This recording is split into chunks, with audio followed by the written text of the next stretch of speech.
Ndugu mtazamaji, karibu kwenye Mifa TV, habari za mida kwa Waislamu, assalamu alaikum, na Wakristo tumsifu Yesu Kristo, Bwana Yesu asifiwe.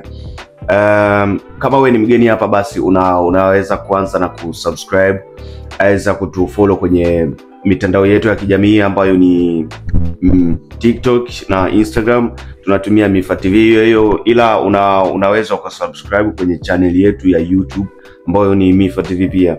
Kitu ambacho tungependa kuambia ni kuwa tunahitaji support yenu, na support sio tu kutufuatilia, ila tunahitaji kupata na maoni kutoka kwenu kwa kile kitu ambacho tunakifanya. Tunataka tujue ni kitu gani mngependelea zaidi ukipokea kutoka kwetu, kwa maana hapa kwenye Mifa TV utapata taarifa mbalimbali za kutokea hapa nchini Sweden, US, Tanzania, Kongo na sehemu mbalimbali hapa duniani.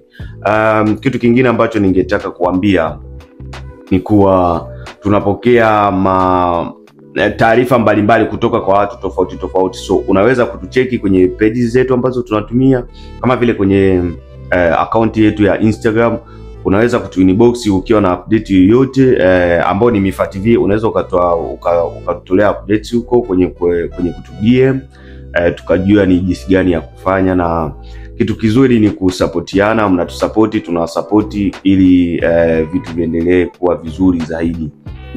Kwa maana kwenye maisha nakwambia, ukiwa na kidogo endeni ukimchangia yule ambaye hana hata kitu, aweza ukimongezea yule ambaye ana kidogo, basi kinakuwa ni kitu kikubwa. Na mafanikio yetu ni mafanikio ya watu wote, ni mafanikio yangu mimi, ni mafanikio ya Mifa TV, ni mafanikio yako wewe, so tunafika mbali kwa ujumla. Na kitu kikubwa ambacho tunakifanya ni kufanya hii kazi iwe bora zaidi, na tuwe na kitu ambacho kitakuwa kinatufikisha mjini zaidi. Unajua mjini sasa hivi pamechangamka na pamekuwa pamoto, hasa hapa Sweden.